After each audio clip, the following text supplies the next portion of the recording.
राहुल गांधी के दावे में कितना दम? देखिए राजीव जी, जो राहुल गांधी ने विवेचना की वो मैक्रो फैक्टर्स की मैं थोड़ा माइक्रो फैक्टर्स का एनालिसिस कर देता हूं। उन्होंने कहा कि हाँ, मंच पे जो 4 मुख्यमंत्री बैठे हैं इसमें 3 ओबीसी हैं और 1 राजपूत हैं। देखिए, राजपूतों में भी 2 प्रकार के राजपूत हैं, अच्छे राजपूत हैं और खराब राजपूत हैं। जो हिमाचल प्रदेश के मुख्यमंत्री हैं वो अच्छे राजपूत हैं, संजय कुमार सिंह अच्छे राजपूत हैं, और ब्रजभूषण शरण सिंह खराब राजपूत हैं जो बीजेपी के साथ हैं। उसी तरह देखिए, ब्राह्मण भी अच्छे हैं और खराब ब्राह्मण और अच्छे ब्राह्मण हैं। जैसे मैं और राकेश पाठक जी अच्छे ब्राह्मण हैं और टेनी महाराज जो लखीमपुर खीरी वाले हैं वो खराब ब्राह्मण हैं। तो सवाल ये है कि जो अच्छे सवर्ण हैं, जो अच्छे ब्राह्मण ठाकुर बनिया राजपूत और कायस्थ हैं, वो इंडिया अलायंस के साथ हैं, मतलब इंडिया के साथ हैं, अलायंस नहीं कहता मैं, वो इंडिया के साथ हैं। और जो खराब सवर्ण हैं और खराब ओबीसी हैं, जैसे ओबीसी में भी रमेश विदुड़ी जैसे ओबीसी भी हैं और अशोक गहलोत जैसे भी ओबीसी हैं। अशोक गहलोत वो ओबीसी हैं जो वहां की राजस्थान की जनता को 25 लाख की चिकित्सा सुविधा दिलाते हैं, और रमेश विदोड़ी वो ओबीसी हैं जो कि खुलेआम संसद के अंदर दूसरे सांसद को धमकी देते हैं कि संसद के बाहर आओ तो तुम्हें देख लूंगा। तो देखिए, ये इस प्रकार का वर्गीकरण है। और जो बड़ी शुद्ध बात की आज खड़गे साहब ने और राहुल गांधी ने, ये बहुत अच्छी बात है। देखिए, अब बड़ा स्पष्ट है कि अगर चुनाव में ये स्थिति हुई कि राष्ट्रभक्त लोग जीते और इंडिया जीता और देश जीता और देश को एकजुट करने वाले जीते, देश में एकता अखंडता स्थापित करने वाले जीते, जिसकी 99% संभावना है।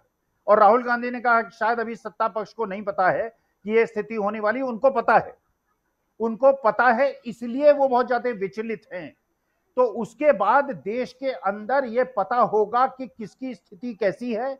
महिला आरक्षण में भी ओबीसी को स्थान मिलेगा, और जिसको अभी तक स्थान नहीं मिला है और जिसका शोषण हुआ है उसको स्थान मिलेगा, चाहे वो न्यायिक पद हो, चाहे वो सेक्रेटरीट हो, चाहे वो जर्नलिज्म हो, चाहे एकेडमिक्स में हो।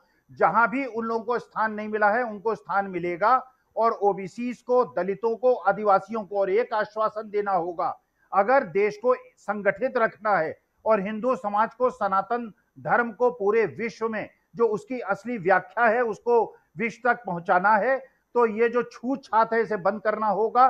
छूत अछूत की बात खत्म करनी होगी और सबको एक थाली में बैठ के खाना होगा, चाहे हम हिंदू हो, मुसलमान हो, सिख हो, ईसाई हो, आदिवासी हो, सवर्ण हो या कुछ भी हो। हमारे अंदर हम एक परिवार हैं, हम एक परिवार के सदस्य हैं। और जिस प्रकार की भावना इन लोगों ने आज की तारीख में सत्ता में फैला रखी है कि दलित डर के जीता है, आदिवासी डर के जीता है, इसे हटाना पड़ेगा। छूत अछूत को मिटाना पड़ेगा, हिंदू मुसलमान के बीच का जो भेद है उसे हटाना पड़ेगा। और हम वेट कर रहे हैं उस दिन का जिस दिन लोकसभा का चुनाव होगा या विधानसभा के जब ये चुनाव होंगे और इसके रिजल्ट आएंगे, तो ये रिजल्ट ये बताएंगे कि लोकसभा में एक तरफा लड़ाई होगी। क्योंकि मुझे ये लगता है तेलंगाना हो, चाहे राजस्थान हो या छत्तीसगढ़ हो, इसमें देश ही जीतेगा, देश की सनातन परंपराएं जीतेंगी, एकता जीतेगी, संभाव और सद्भाव जीतेगा, और विद्वेष कराने वाले, देश को तोड़ने वाले राजीव जी हारेंगे।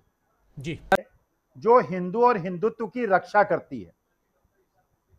देखिए राजीव जी, मेरे हिसाब से मेरे सनातन धर्म का और मेरे हिंदू धर्म का जितना नाश बीजेपी ने किया है, किसी ने नहीं किया है। मेरा सनातन धर्म और हिंदू धर्म सबसे अच्छा धर्म इसलिए था, ये संभावी धर्म था, ये लचीला धर्म था, ये प्यार करने वाला धर्म था, ये घराना और देश का धर्म नहीं था। पूरे विश्व में मेरे धर्म को इन लोगों ने बर्बाद कर दिया। हिंदू धर्म को इन्होंने बिल्कुल नाश कर दिया। हिंदू धर्म का इन्होंने स्वामी विवेकानंद को नहीं पढ़ा, इन्होंने जिस प्रकार का जाति विद्वेष फैलाया। देखिए, ये लोग, जब आप फेसबुक में और ट्विटर पे लोगों के ट्वीट देखते हैं, आप देखते हैं कि ये बीजेपी के समर्थक रिजर्वेशन के बड़े खिलाफ हैं। राजीव जी, हाथ दिल पे हाथ रख के आपके सारे पैनलिस्ट और जितने आपके श्रोता हैं जो हिंदू हैं, एक चीज का जवाब दें। आजकल श्राद्ध चल रहे हैं, श्राद्धों में अगर आप ब्राह्मणों को भोजन कराते हैं, किसको भोजन कराते हैं? क्या दलितों को भोजन कराते हैं? आदिवासियों को भोजन कराते हैं? पिछड़ों को भोजन कराते हैं? अगर केवल ब्राह्मणों को भोजन कराते हैं तो आप रिजर्वेशन क्यों करते हैं? क्या ये रिजर्वेशन नहीं है? अगर मंदिर के अंदर केवल ब्राह्मण पुजारी होता है, क्या ये रिजर्वेशन नहीं है? तो जहां आपको रिजर्वेशन चाहिए वहां आप रिजर्वेशन सवर्णों के लिए कर देते हैं, और जहां पिछड़ों और आदिवासियों को समान अधिकार देने की बात होती है वहां आप जो है आरक्षण का विरोध करते हैं। आइए, अब ब्रह्म भोज जो है उसमें ब्राह्मण भोज नहीं होगा, उसमें दलित भोज होगा, उसमें आदिवासी भोज होगा, और आदिवासियों दलितों के पैर छुएंगे और पैर छू के उनको भोजन कराएंगे। जाति प्रथा खत्म हो जाएगी। अगर आप देश के अंदर छुआछूत रखेंगे और ये कहेंगे कि वो अयोग्य हैं, अगर वो अयोग्य होते तो बाबा साहब भीमराव अंबेडकर ने संविधान न लिखा होता। और आप देखिए, चलिए एक छोटी सी चुनौती आपकी जो महिला दर्शक हैं उनसे पूछता हूं।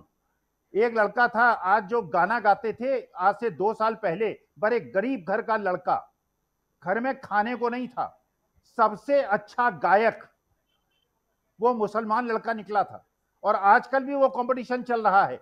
एक मुसलमान लड़का जब गाना गाता है तो श्रेया घोषाल की आंखों से आंसू आ जाते हैं, रो पड़ती है। और वो जानते हैं कौन लड़का है? वो कूड़ा बीनता है अपनी मां के साथ, और श्रेया घोषाल जाके उससे गले मिलती है और उससे कहती है कि मेरा आज सिर श्रद्धा से ऊपर हो गया। देखिए, मेरे देश के गरीब और मेरे देश के झुग्गी झोपड़ी रहने वाले, और मैं अपनी एक लास्ट टिप्पणी करता हूं। जब मैं छोटा बच्चा था, एक हमीद लड़का था इलाहाबाद में, अपने कंधे पे बंदर रख के सड़क पे गाते हुए घूमता था, और मैं चुनौती देता हूं, वो हमीद लड़का आज बूढ़ा हो गया होगा, खत्म हो गया होगा, ये छोटे मोटे काम करके, मोहम्मद रफी से कम नहीं थी उसकी गायकी। लेकिन इन लोगों को मौका नहीं मिलता है, और मौका उनको मिलता है जिनके पास पैठे और लाठी की ताकत है। तो वास्तविकता यह है, हमारे देश में 142 करोड़ लोग एक समान हो, सबको एक अधिकार मिले, ना कोई ऊंचा हो, ना कोई नीचा हो, ना कोई छूत हो, ना कोई अछूत हो, तब देश महान बनेगा और बड़ा बनेगा, और तब मेरे हिंदुत्व की रक्षा होगी। इन लोगों ने हिंदुत्व का नाश कर दिया है। बहुत गंभीरता बहुत गंभीर बातें आप यहाँ कह रहे हैं। भले वो एक कूड़ा बिनने वाला लड़का हो या एक बंदर घुमाने वाला इंसान हो। हमारे 4 चीफ मिनिस्टर्स हैं, 4 में से 3 ओबीसी वर्ग के हैं। बीजेपी के 10 चीफ मिनिस्टर हैं, 1 ओबीसी वर्ग के हैं, और वो भी कुछ ही दिन में चीफ मिनिस्टर नहीं रहेंगे। तो बात बहुत होती है ओबीसीज की, मगर नरेंद्र मोदी जी को यह बताना है कि ओबीसीज के लिए आपने किया क्या। मैंने पार्लियामेंट में उदाहरण दिया कि 90 अफसरों में से 3 अफसर ओबीसी वर्ग के। नरेंद्र मोदी जी ने उसके बारे में कुछ नहीं बोला। उन्होंने यह भी नहीं बोला कि हां यह गलत है, उन्होंने बोला, एक शब्द नहीं बोला। मतलब उनके लिए यह एक्सेप्टेबल है कि हिंदुस्तान में जिनकी शायद 50% आबादी है अप्रोक्सीमेटली, उनका सरकार को चलाने में कोई भी हक ना हो। तो ये तो सच्चाई है, रियलिटी है। प्राइम मिनिस्टर सीधा कह दें कि हम कास्ट सेंसस का डेटा रिलीज कर देंगे, प्राइम मिनिस्टर सीधा कह दें कि अगला सेंसस कास्ट बेसिस पे होगा, वो कह ही नहीं सकते, क्योंकि प्राइम मिनिस्टर सचमुच में ओबीसी वर्ग के लिए काम नहीं करते हैं। प्राइम मिनिस्टर का काम ओबीसी वर्ग को डिस्ट्रैक्ट करने का, ओबीसी वर्ग के ध्यान को इधर उधर करने का है। जो सच्चाई है कि ओबीसी वर्ग, दलित वर्ग, आदिवासी वर्ग को कितनी भागीदारी मिल रही है, उससे डिस्ट्रैक्ट करने का पूरा सिस्टम बना रखा है आरएसएस ने और नरेंद्र मोदी जी ने।